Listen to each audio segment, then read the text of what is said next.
energy over to the Bros to allow them to pick up a victory here in this game number 2. As we can see, BNK FEARX 1 win away from putting another one in the wins column for Team Elder, putting them at 5 versus 2. Oh, man. Elder Drake looking pretty powerful here in comparison to the Purple Worm.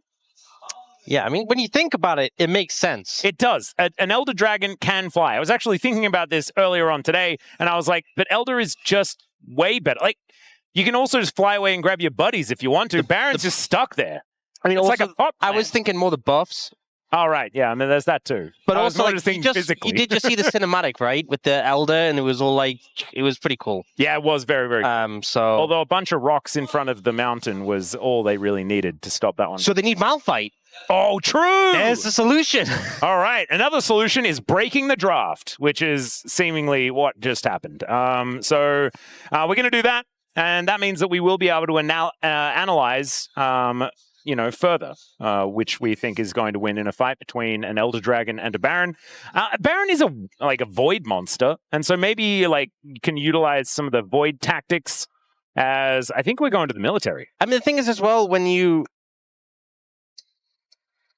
think about, because that was something when I was watching the cinematic, like the Elder Dragon looked so cool in the fight, right?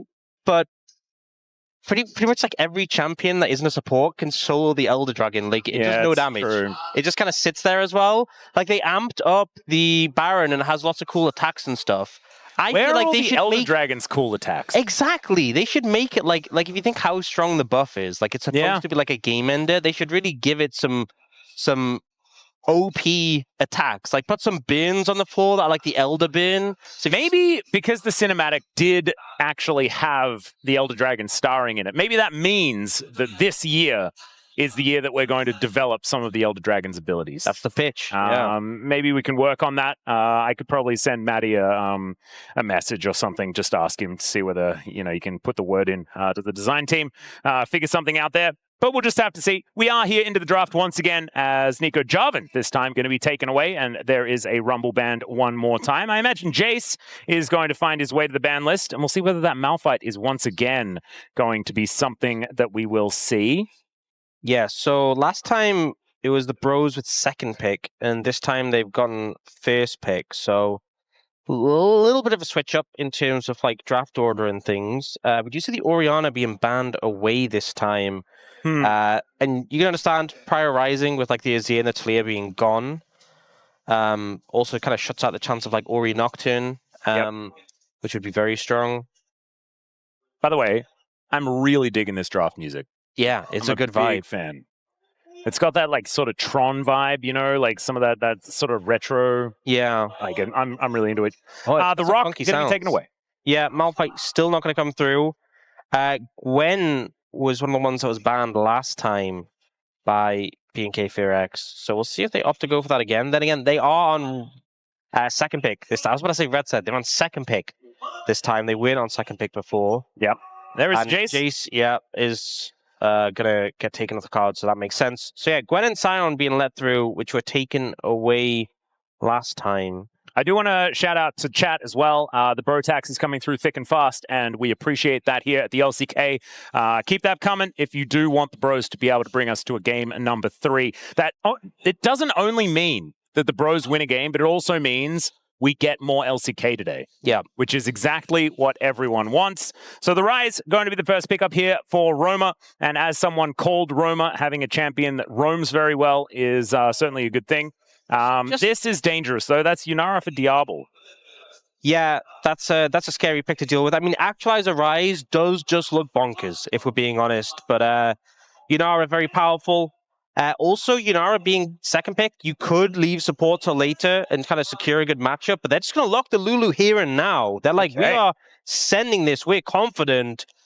We did see this work out very, very well yesterday. I feel like Wild Growth is so good at not only being a peeling tool, but also just to layer on to engage, especially if you have things like Wukong and stuff that can really get in there.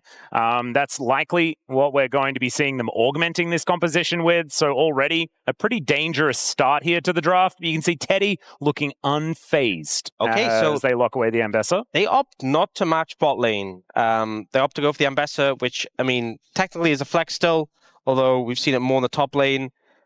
Will they pick jungle here, and will they just say we're going to pick bot lane after the next rotation of bans, or is it something they want to prioritize now? Ooh, looking at the Nautilus pick again. Yeah, did see this in the jungle before, but essentially saying, look, we want point-and-click CC as an answer to that Yunara to deal with her, because they know obviously the threat it can be. And I think that can make a lot of sense, just being able to shut down a champion who's obviously very mobile, but quite short-ranged. Well, in goes the Xin Zhao. Pretty comfortable here for Raptor. Going to be playing that one. You can audaciously charge in, get that wild growth, and Lulu Xin Zhao is a tale as old as time. We've seen it many, many times, and a very strong 1-2 punch, especially in the mid game. They can play around one another. So expect to see Raptor towards that bottom side of the map as early as possible. As now we're going to see some AD carries being banned away here, trying to protect this Yunara pick, as already the Corki is going to be taken away from Teddy. So not as many of these Trinity Force options now available, with Ezreal fearlessly banned. Yeah, I think Corki, obviously with the Nautilus as well, you have a lot of lane pressure. Can kind of keep the Yunara down a little bit, and then you're pretty self-sufficient in team fights. So, Nautilus goes, engages, you can do your own thing, assume it is a Nautilus support. They are going to ban the Cassiopeia, so trimming some of the mid laners for that Rise matchup. I wonder if they take away the Gwen, because Gwen's and Zhao, I feel like, pretty potent combo. Yeah, true. I've seen Aphelios is going to come out as well, a pick we've seen a good amount of. And obviously matches a good amount of scaling off the Yunara individually, although Yunara, Lulu, hard to really match for any AD carry. Yeah, the Karma is still available, so maybe that is something that they can look towards as far as, like, at least being able to stand their own in lane. But it is still pretty frightening. Yeah, like if they wanted to put the Nautilus in the jungle and they went something like Jhin Karma, they could just, like, bully out the lane. But it really just depends what the rest of the composition is for BNK FEARX. Could have a little bit of a difficult time cutting through, like, if they have Xin Zhao and then a trickier front line. Ooh, Galio. Okay, they are heavily investing into the Diablo basket here. Yeah, and already we saw Vikler in game number 1 going for the Merc Treads because the upgrade is kind of broken at the moment. Yeah. And Galio, theoretically, a champion that abuses that even further. Although has not necessarily been the most powerful on this current patch. We'll see what Vikler is going to be able to make of it, though. Into the Rise, something that shouldn't be too much of a worry here, is Teddy on his Varus, something that he has found a lot of success on in the past. So, are we going to see any flexes? That's the question. Or is it just going to be a Nautilus support? And it looks like we aren't going to get flexes. So, it's going to be Nautilus support, Ambessa top. And could it be... I actually really like the Zed. I kind of like Trundle, just because it does a number to Xin Zhao, and then you can use it against a very tanky Galio. And it was sort of like they were going for like one of these pseudo-Juggermore style compositions that we remember the Rocks Tigers sort of debuting a million years ago. Yeah.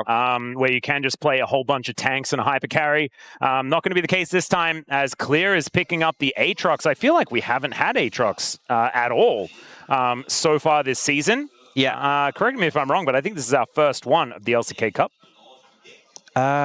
Yes, it is. First time we're seeing Aatrox. I think I was talking about the Gwen earlier, but maybe the matchup into the Ambessa can be a little bit tricky. But definitely some extra damage as well for the side of BNK FEARX. I still feel like the composition is going to be very reliant on the Yunara, but, this is not the first or last time I think BNK FEARX will put their eggs in the AD carry basket. Yep. I think it makes a fair bit of sense. Diablo is a prodigy, and so you may as well utilize it as they are walking their way back. Coaches shaking hands, and we are getting ready to get onto the Rift here for game number 2. The Bros, I like where this composition's at. With the Nautilus there on beside the Varus as well, does that mean that we're going to be seeing some on-hit, perhaps? Because oftentimes when there is a Nautilus, the on-hit comes out a little bit more. But we will just see. It's been only lethality so far. Yeah. But you can have some fun moments with the extra attack speed. Just have to find out when we do get the Keystones being shown But looking like a pretty stock standard composition on the side of BNK FEARX. And Trundle hasn't been around so much more recently. So we'll see what Gideon can do on this champion to potentially bring us to a Game 3.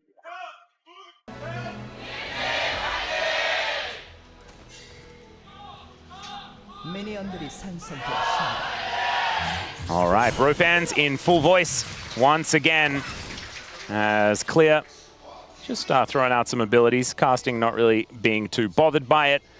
And Gideon will find Raptor. This is, it's not quite a troll under the bridge, but he is in a pretty scary position. I mean, he should just be able to mangle him level 1, so... Yeah, he just sort of like walks around the corner and eats the Xin Zhao. Is that not just what happens here? Yeah. In he comes. Chomp. And yeah, Raptor just has to vacate the area. There's not a whole lot that he can do about this. And so Gideon now with just full control of the jungle. And this is what we were talking about. I mean, Trundle, like, there's not a whole lot that Xin Zhao can do to a Trundle. Yeah, he's going to try and go for the Wolves instead to hit level 2. But Gideon is like forcing him out. Yeah, I think he just has to go to the other side of the jungle. Yeah. There is just nothing he can really do. So could be some vertical jungling here if Raptor is able to actually head over toward the enemy blue side. Or it could be some shenanigans here as Gideon clears out his side of the jungle as well as heading over to his blue side as well. So, you know, a tough time here for Raptor. Xin Zhao just generally doesn't do well into Trundle, but I think level 1 is just like the worst case scenario. Yeah. The fact that you're losing your AD and he has such a short cooldown on the Q. It is going to be the Loleventvods, which... Oh, is that a turret shot on the Kellen? Yeah, he does have to flash his way out, and the heal had already been used. Yeah, that wasn't ideal. Looks like they used summoners earlier for some heavy trades, but yeah, so we've seen more of the Loleventvods, and I feel like on-hit hasn't been as... Some crazy things happening here in this mid lane as Flash Justice Punch does get Vikla to relative safety, but he has to use his flash, as Roma only having to invest the Ghost to get that one out. Already things just happening here in this game number 2. As Clear taking a lot of damage as well as casting great trade. Game looking a lot more heated than the last one, if Certainly.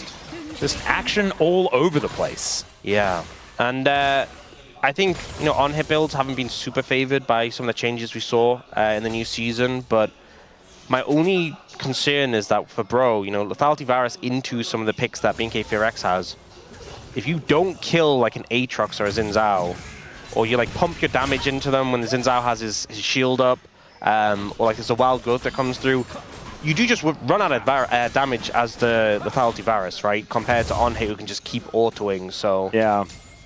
That is a little bit of a concern, but you do have other members of the team with some sustained damage, like the Rise. Yeah, we'll have to see how fed Roma can get in this game, whether he can make it to those 3 items that have looked incredibly broken so far this season.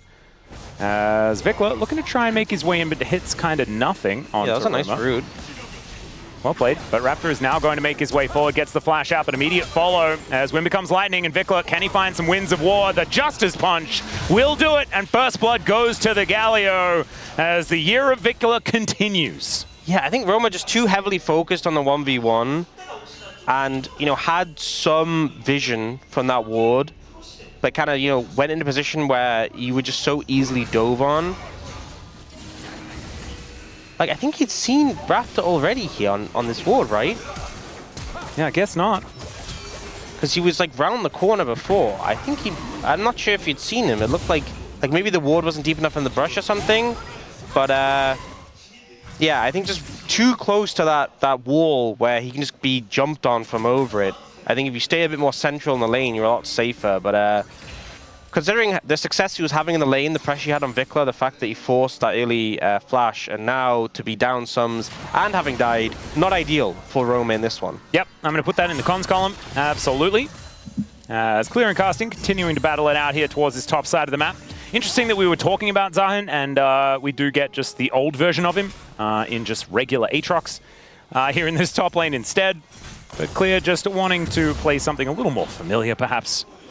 And we'll be locking this one away. Can still do some pretty ridiculous things in team fights against a whole bunch of champions that are largely melee range, and there are 3 of them that certainly fit that bill. As now Vikla with the phase rush is looking to try and make his way out here as Gideon throws down the pillar, and Vikla could be in a whole host of trouble. There's the Rune Prison. Does get the Justice Punch down, though, as Gideon does pick up the kill, but now Raptor gets his way in there. Let's see whether he can actually make something happen. 2 versus 1, though, and it's not looking good, as Roma will find a lot of damage onto this Xin Zhao. No flash, and Roma looks to find a good sidestep, and Raptor will keep himself alive. So close to going down. There was a nice sidestep at the end, but it was a little concerning when Raptor went in there to try and save the play, especially given the low health member was Gideon on the Trundle, who obviously got a bit of heal when Vikla went down. So a good pickup there from Gideon to punish Vikla's lack of flash. Yep. But heavy focus around the mid lane in this game so far. Yep, everything very, very even in this game, though. As we can see, only 100 gold separating these two teams.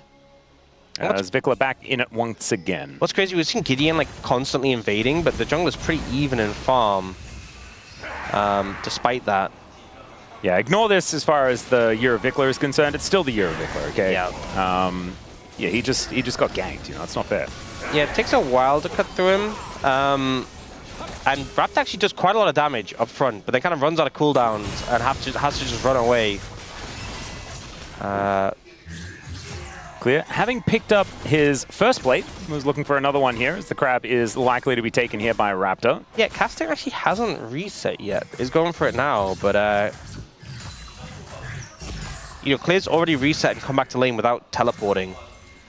Oh wow, So I didn't even notice that he still has teleport available, okay. Yeah, I think just has had Prio in that lane and had complete control so far.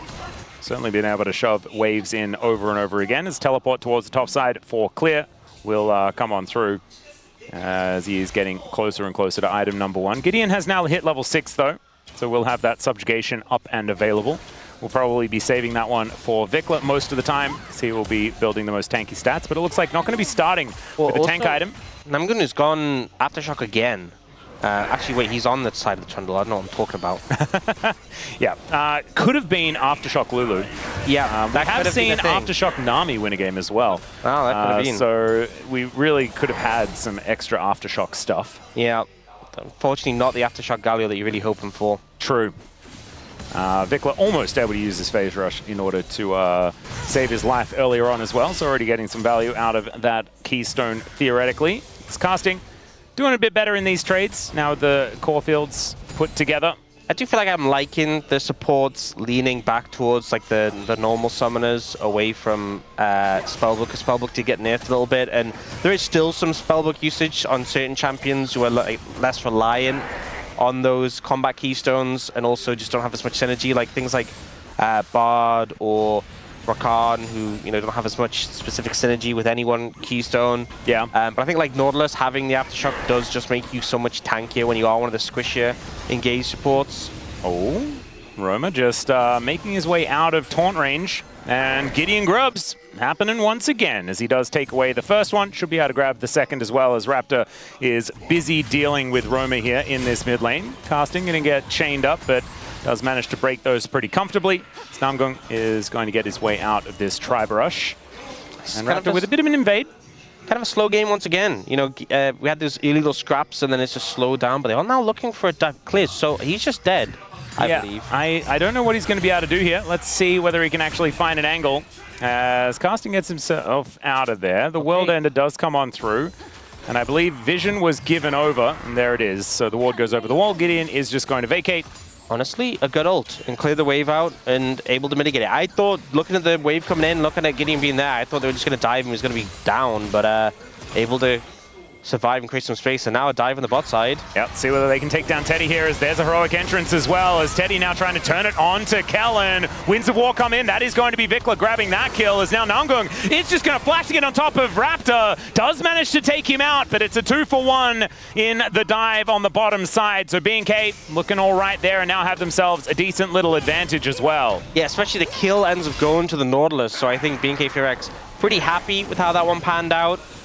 Teddy trying to focus damage down onto Kellen here.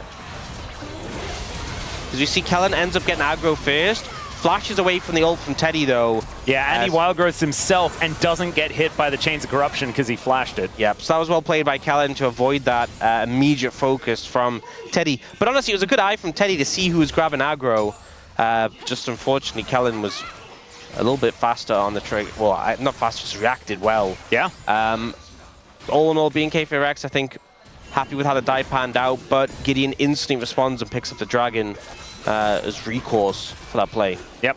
Clear has now got his Sundered Sky complete. In fact, that is the only thing he has in his inventory. Priorities. Yep, certainly knows exactly what he wants, as Vikla with his dash cannon now complete as well.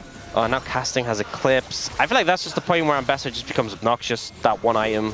Yep, already has a decent CS advantage as well after everything that had happened towards the top side. So casting's in a pretty good position, and honestly had a pretty good game number 1 as well on the Gnar. Of course, we mentioned did the most damage in the game. And he has some big lordly shoes to fill, as we had to say goodbye to Morgan, was picked up by Team Liquid. So incredibly sad, but I can't be that upset about it, because at least he's hanging out with my boy Jake. So that's pretty cool, yeah, I guess. Just seems like the Team Liquid thing to pick up bros. Yeah, yeah. We can ask Umpty about it. Yeah. And Umpty's probably pretty happy. I know that when Spawn came to Korea as well, Umpty and Spawn hung out as well.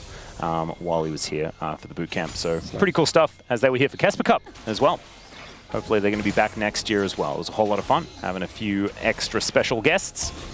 But I digress. We're having a look now at BNK pushing in this bottom lane with some support by Raptor. He's going to clear out this control ward, so the bros know exactly what's going on. They have a troll making his way down. And it is just going to be a trade of a bunch of wards. Subjugation up and available. Roma and Vikla in position, both of them with their globals at the ready, or semi-globals, you could say. But now just going to be moving back to lane, so a bit of a stalemate. Going to be broken just yet.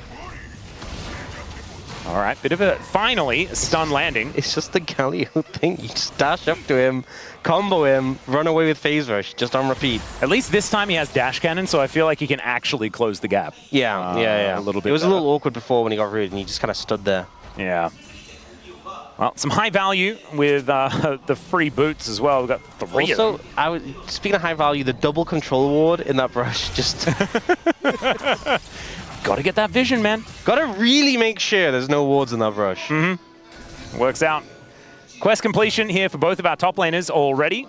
Going to be the first ones that have been put together, as there's public execution towards Clear. World Ender does come on down, Sundered Sky to try and get that health bar back, but Gideon makes his way in, and I don't think Clear is going to find a way out of this one. Heroic Entrance comes in though, and maybe I spoke too soon. Great knock up, and Gideon will be taken down. And now casting, I don't know whether the Alcove Gaming is going to work out, because now the Bash Bros make their way in to defend their Aatrox, and it's a double for Vikla. It's just his year, isn't it? It's just the year of Vikla. He's just on form. Watch out, World Championship. Vikla's coming back to North America. As all right, Namgung now going to start a fight up against Diablo once again. The Wild Growth comes in as there's Roma with the ulti, and that is going to spell the end of both bot laners. The year of Vikla continues though, as he just dives on top of Teddy, wipes out a fair bit of the damage. I think Vikla will be dead now, but Namgung's in a bit of trouble. Justice Punch. Oh, the dash cannon missed.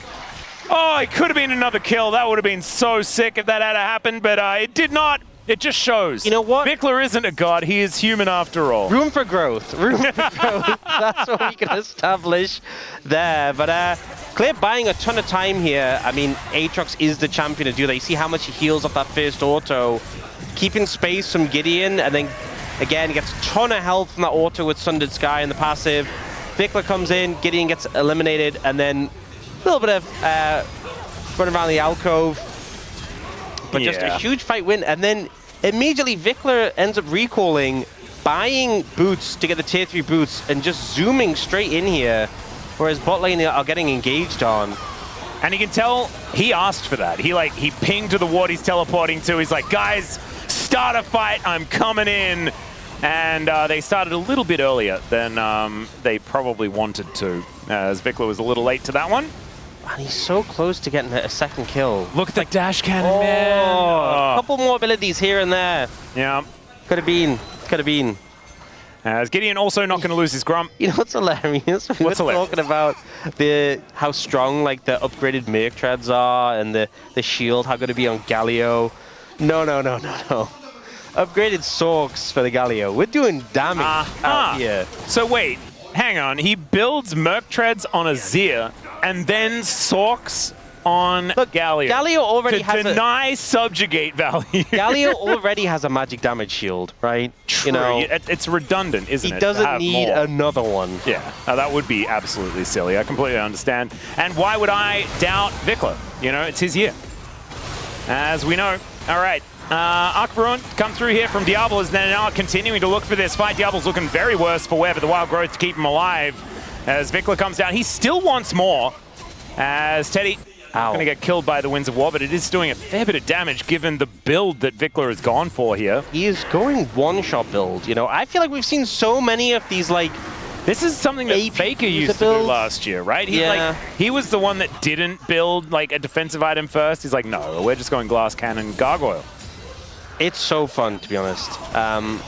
You know, I think part of the logic is you're into the Trundle, right? You don't want to give him a target where you're just going to get all your stats drained immediately. But also, you do so much damage. Like, Galio has really high AP ratios. When you do go a build like this, you just kind of explode people, especially if you're this fed. Yep. So I kind of respect it. And it is going to be first turret going over to the Bros. They should be able to claim themselves a gold advantage. As you can see, it is teetering back and forth, but finally, 600 gold in the lead here for the Bros, as they do take down that outer bottom lane turret. So nicely done. Get them a bit into the coffers.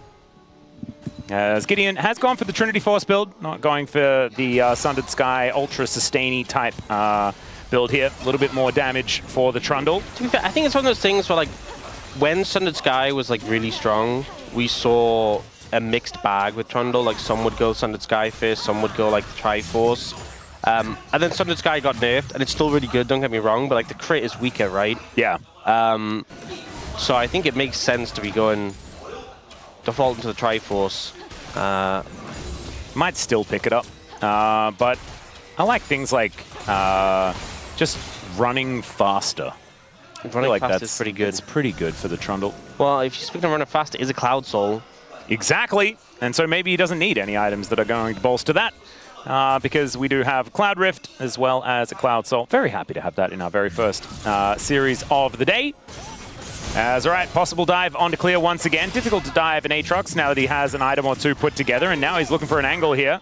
We'll be able to chain up casting and gets not tagged by the public execution. Now the World Ender does come down, finds a good double knock up there with the Q, and this is the danger we were talking about. They do take him down, and Namgung successfully tanked up that turret, and then they take it down. The trade will be the outer in the mid lane, as now Teddy could be in a little bit of trouble here, and by a little bit I mean a lot, as Diablo grabs his first of the game and augments that with this turret going down as well. Triple grubs though, and an inner turret on the docket here for the Bros. Looking to try and grab that one at the same time, as there is the Realm Warp, but it was a little bit of a fake out there as Roma decides not to take it. Casting moving in as Diablo now might be the target, but Raptor does have now a big circle around him. Gargoyle comes in to try and help them out as Casting hit by the Winds of War and taken down by Diablo. Make that 2 for the Yunara. And I think that was a little unnecessary from Bro. Like, they were doing the trade. They got top lane tier 2, and I think they were going to be able to defend the tier 2 in the mid lane, even without the teleport from Casting. It was a bit of an overstep, to be honest. Let's have a look at this one more time, though. This was nicely tanked by Namgung. Yeah, I think Namgung has aggro for such a long time, under no real threat of going down, and the Aatrox not much you can do. Here, this first tower's going down for sure. Teddy in a bit of an unfortunate position. But right now, it's 1 kill each, 1 tower each. But here, like, the wave's gone, and maybe the threat of Casting teleporting was the reason they had to back away, but it ends up being a bit of an overstep, and he goes down. And it just makes you question, like, maybe if he just zoned them off, could have ended up better off. I don't know. It's hard to say. Either way, hindsight is 2020. It is 2020, but we are in 2026, so... That's true. Hindsight is not 2026. Yeah. That's too many numbers. We do nearly have... So, Dragon coming up soon in about a minute and a half. Teddy's nearly got his Mirana fully stacked. We nearly have the Rod of Ages stacked for Roma, and he's about to level up to 14, so he'll go, like, straight to 50. Actually, he's at 5 stacks, not 9. Yeah, he's still a ways away. Okay, it did look like a 9 for some reason. Maybe I'm just losing my eyesight as I'm getting old. Your eyesight might be 2026. Yeah, which is wrong. You want it to be 2020, I think. Yeah. Yeah, he did say. That was a good year. Something like that. Damwon fans are also, they want it to be 2020 as well. Yeah. It's all right. BNK Continuing to clear out vision, as we can see here. The Bros backing away as the Baron just spawns now. The Bros still with a bit of a monopoly as far as the Drakes are concerned. We'll see whether it's going to be BNK looking for this next cloud that's going to be up in 35 seconds right now with a lot of control of the area. You know, it's a 6 now, which is an upside down 9, so... Hey, there you go.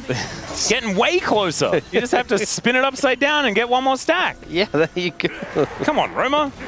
Why is it still up the right way? We need a graphics team that can just put the icon upside down for us. That would be very, very helpful. TP coming in. Looks like Bro very focused on trying to make this happen, but they are being pushed in the mid lane. All right, Gideon wrapping around, looking for Raptor. Oh, he's going for it. I didn't say wrap for that reason, but it did kind of work out. It's got a teleport to bring the Aatrox in, and let's see whether the Bros can keep themselves alive. There is the Crescent Guard.